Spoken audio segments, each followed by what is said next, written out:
Assalamualaikum warahmatullahi wabarakatuh. Perkenalkan, nama saya Zaratun Nisrina, NIM 2020333 bersama rekan saya Imam Maulana Syafruddin, NIM 202033341.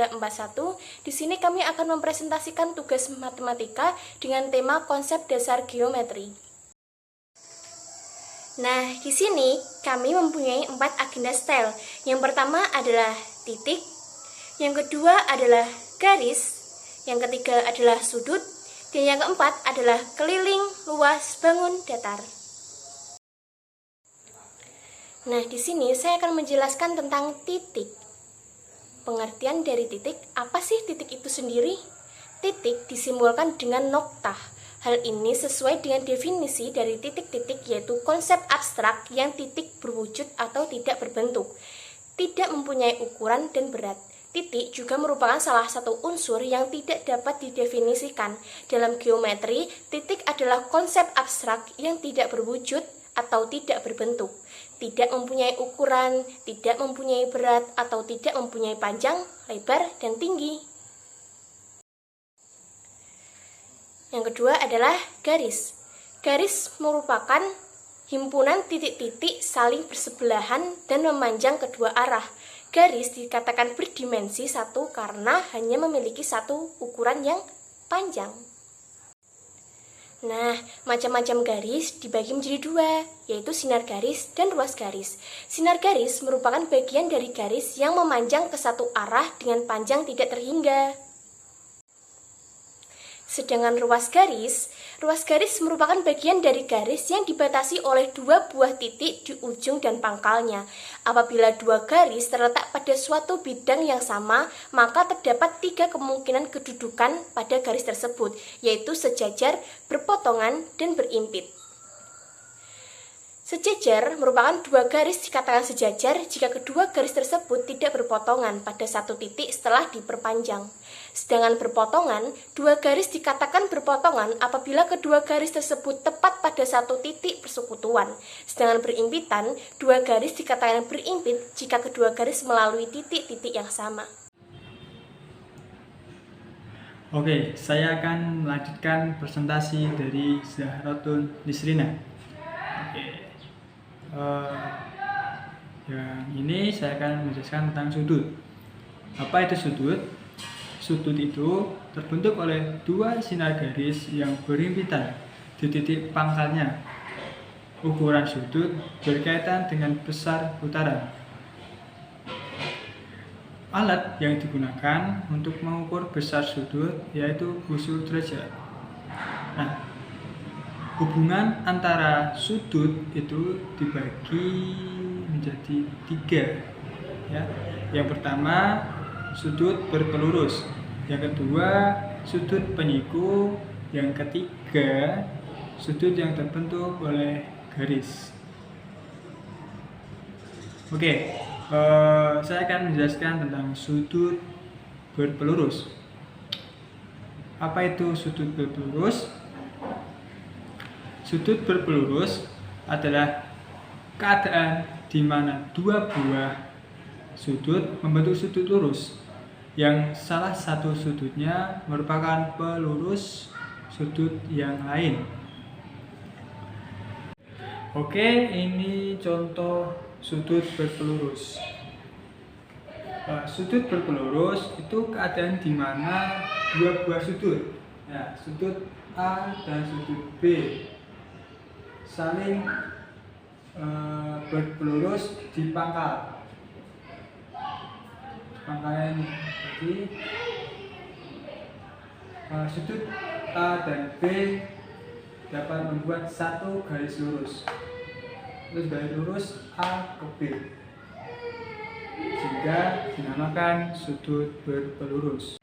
Oke, hubungan antar sudut yang kedua adalah sudut berpenyiku. Apa itu sudut berpenyiku?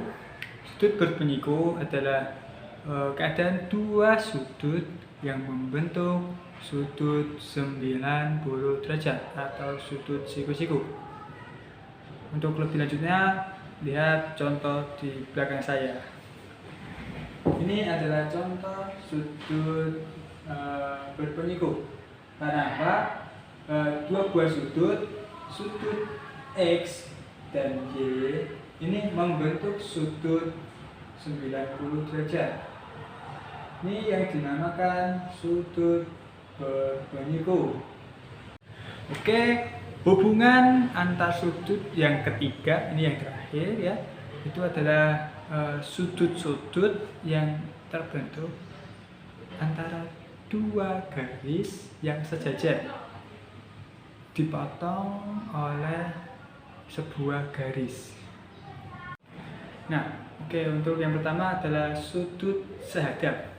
Apa itu sih sudut sehadap? Sudut sehadap adalah keadaan di mana dua sudut yang sudutnya menghadap ke arah yang sama. Misalnya ini, sudut A1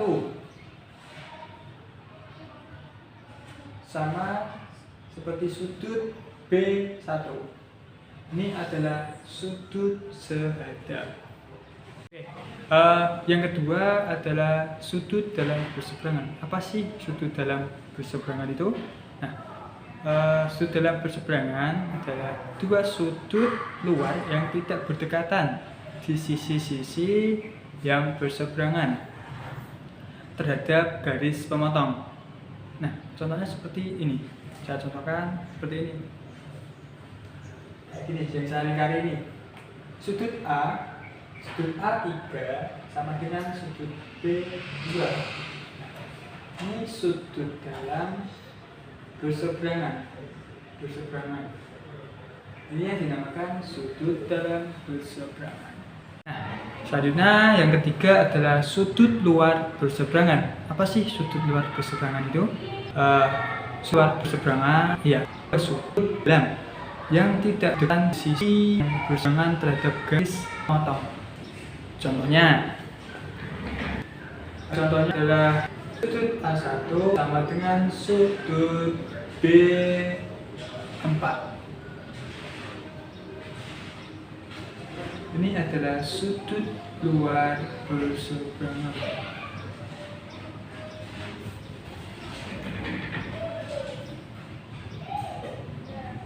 Nah, oke, untuk yang keempat, yang terakhir ini adalah sudut bertolak belakang. Apa sih sudut bertolak belakang itu? Sudut bertolak belakang adalah dua sudut yang dibentuk oleh dua garis yang berpotongan tetapi yang bukan pasangan sudut yang segaris. Contohnya seperti ini. Sudut A1 sama dengan sudut A4. Ini adalah sudut bertolak belakang. Oke, kita masuk ke keliling dan luas bangun datar.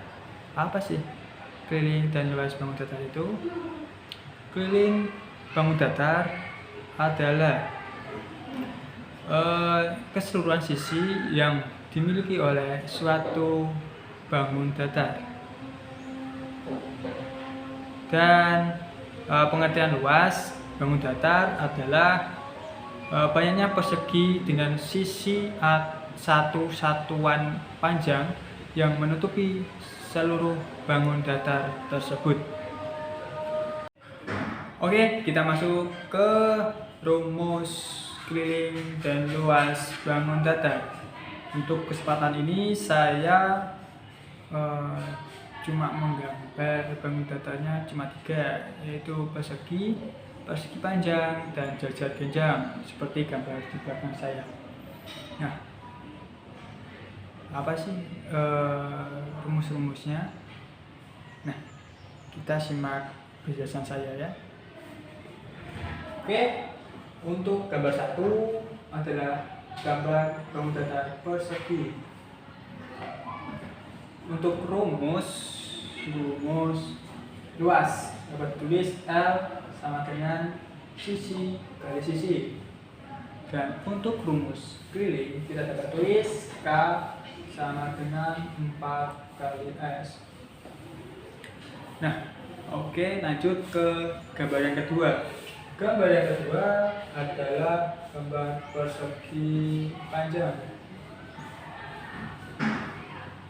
Persegi panjang dengan rumus luas L adalah panjang kali lebar P kali N. Dan rumus kelilingnya dapat tulis K sama dengan 2P kali 2L. 2P dikali 2L. Nah, itu untuk rumus keliling persegi panjang. Nah, untuk yang ketiga adalah bangun datar jajar genjang seperti gambar tersebut. Ini adalah gambar jajar genjang. Nah, rumus luas jajar genjang dapat ditulis L sama dengan alas kali tinggi. Alas kali tinggi. Ini tinggi ya, tinggi. Dan untuk rumus keliling dapat ditulis K sama dengan 2A ditambah 2B. Ini adalah rumus kelilingnya. Oke, mungkin itu saja dari kelompok kami